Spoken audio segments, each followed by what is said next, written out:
সেই কল্যাণ কোথায় ছিল স্বাধীনতা যুদ্ধের সময়? দেশের পক্ষে ছিলেন না। প্রেসিডেন্ট জিয়া সেই উদারতা, প্রেসিডেন্ট জিয়া আপনাদেরকে সাধারণ ক্ষমা ঘোষণা করেছে, কিন্তু সেই সাধারণ ক্ষমা সম্মানটুকু তো রাখতে পারেন না। আজকে আপনারা ভোট করছেন, ভোট করেন, কিন্তু ভোট করার নামে মাদারি বাজারে যদি আপনি আমার নেতাকে আঘাত করে কথা বলেন, আমার তারেক রহমানকে আঘাত করে কথা বলেন, এরপরও বলছি ধৈর্য ধরো, সাংঘর্ষিক হওয়া যাবে, সাংঘর্ষিক হওয়া যাবে না, মেনে নিচ্ছি। আমরা কতটুকু করতে পারি, আমাদের কতটুকু অবস্থা। এই লক্ষ্মীপুরের গ্রামে গঞ্জে বাড়িতে গেলে, চায়ের দোকানে গেলে বোঝা যায় না বিএনপির অবস্থান কি। ইনসাফের রাজনীতি আপনারা করেন, ইনসাফের রাজনীতির নমুনা এটা। তাহলে কেন আপনাদের নেতা গ্রেপ্তার হলো? 6টা জাল সিল সহ কি কারণে গ্রেপ্তার হলো?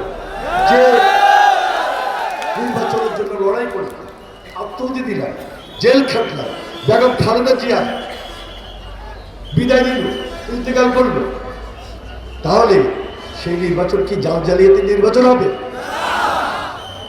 সেই নির্বাচন তো ইনসাফের নির্বাচন হবে, সেই নির্বাচনটা তো ফেয়ার হবে, সেই নির্বাচনটা তো সুন্দর হবে, শান্তিপূর্ণ হবে। তাহলে দয়া করে আবারও বলব, মান্দারি বাজার বলেন, চন্দ্রগঞ্জে বলেন, ভবানীগঞ্জে বলেন, বিভিন্ন জায়গায় যে বক্তব্য দিচ্ছেন, এই বক্তব্য মানুষ পছন্দ করে না।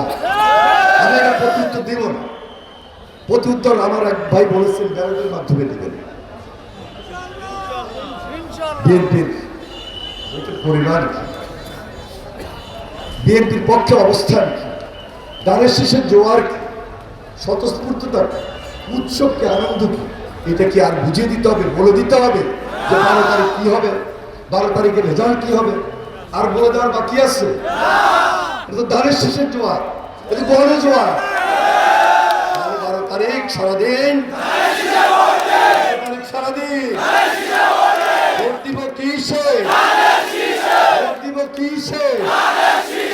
তারুণ্যের প্রথম ভোট, তারুণ্যের প্রথম ভোট, সিলবারো ভাই সিলবারো, মাদারিবাসী সিলবারো, আঙুলিবাসী সিলবারো, সিলবারো ভাই সিলবারো, মাদারিবাসী সিলবারো, মাদারিবাসী সিলবারো।